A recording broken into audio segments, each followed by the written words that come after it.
Mom can only hope her pup stays put and doesn't panic.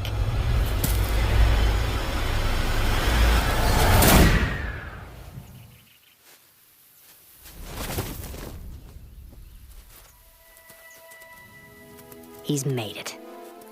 Under his mother's guidance, he now has all the skills he needs to turn a prickly problem into an advantage.